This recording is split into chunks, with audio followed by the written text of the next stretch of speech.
I'd like to introduce you to my mom, Carolyn. She is 44 years old and has 3 kids, including myself. She is Vice President for Finance of Peace Health Hospital, though she started her career as a social worker and cares deeply about social justice. My mom would describe herself as a homebody. She enjoys family, reading, cooking, walks with dogs, and spending time in nature. What does faith in higher power mean to you? Faith in a higher power to me means that I acknowledge that I don't have all the answers, that I look to something outside of myself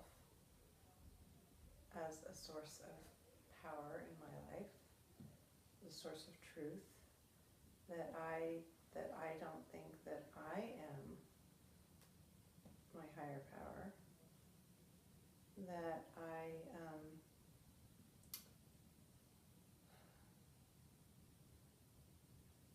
that there's something else that I can rely on outside of what's in here.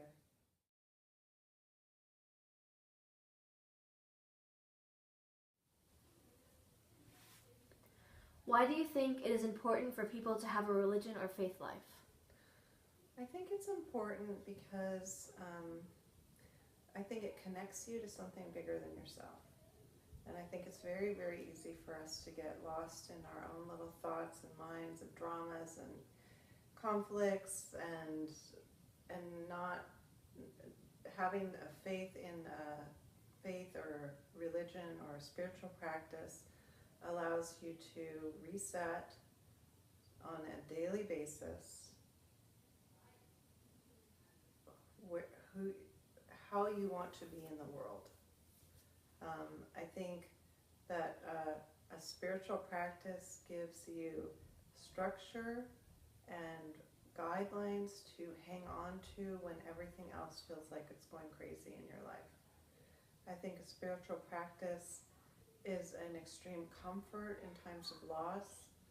I think it's sort of a light in the dark of night, but it's also a place where you can go and feel joy and feel happiness and sort of spread that to other people, or not, or just feel pain. I think that the thing, a spiritual practice to me is kind of personal, right? That's something that I choose to do for myself and for sort of my community at large. Whereas a religious practice or a religion is something that's sort of structured, is about community. Now, those are just distinctions I make.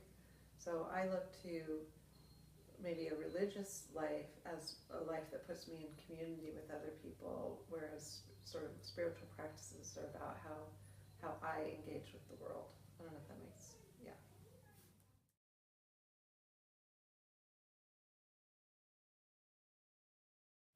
What was the most significant event in your faith life and why? Hmm.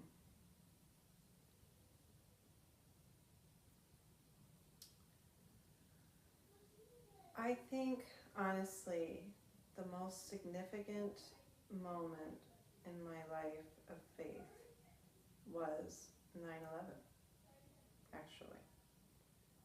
Because I had had a very,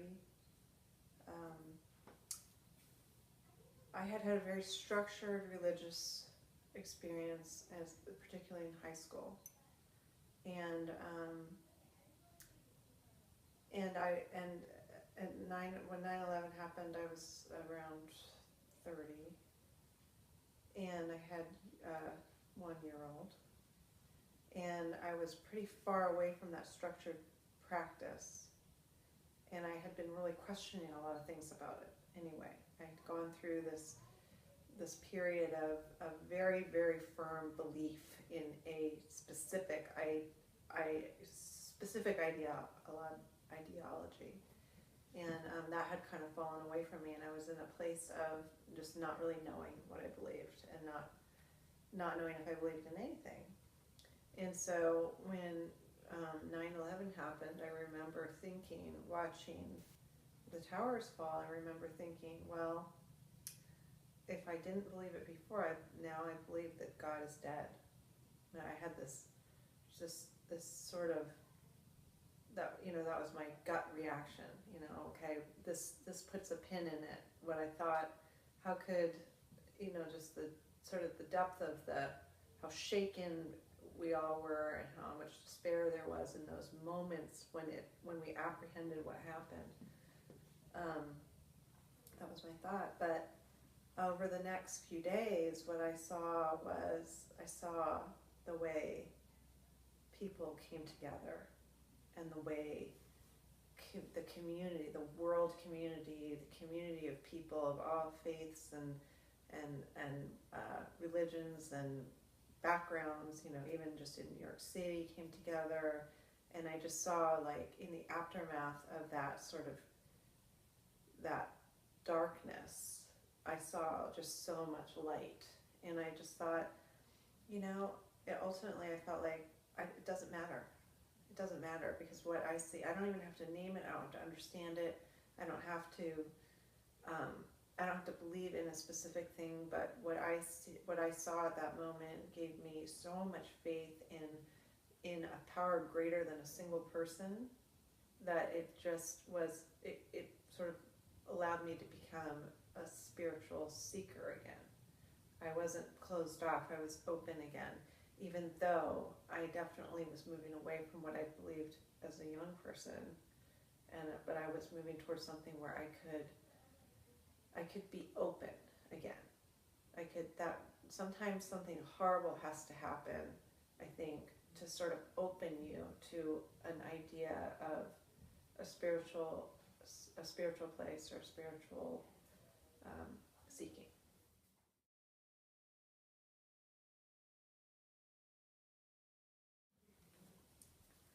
What do you wish someone would have told you about life when you were my age?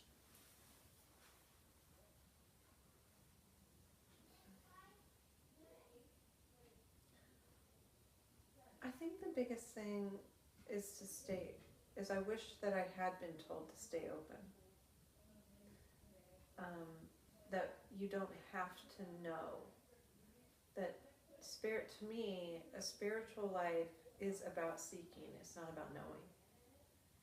If you're seeking, you're on a path, and that's enough.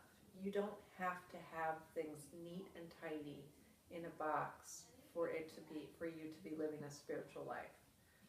You don't have to have it all dialed in.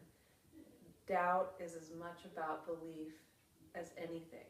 Doubt and faith are go hand in hand, I think, and one does not negate the other. That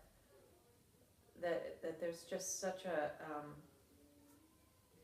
I think the main thing is to approach faith and religion and spirituality just with an open heart and an open mind, and not to let anyone else decide it for you, and even not to let yourself decide it. Our minds they can be very small things at times, and we want to categorize, and we want to box in, and what you believe at one point is not necessarily what you'll believe at a different point, and that's okay.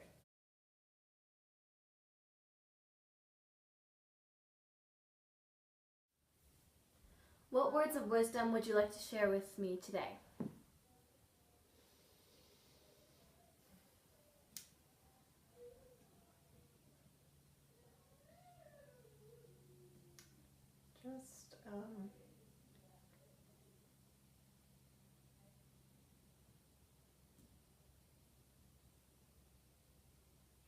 Just I think just stay open, don't get jaded.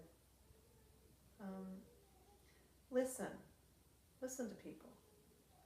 Listen to people you don't agree with, and who have spiritual ideas you don't agree with. Listen to people you do agree with. Just open yourself to what people say, and open your heart and really listen, and don't, I think anywhere you can sort of meet someone as a human being, and not in judgment, and not in categorizing them, I think will really serve you. we're so, sometimes we're so eager to let people know what we think that we don't stop and actually listen to what they have to tell us.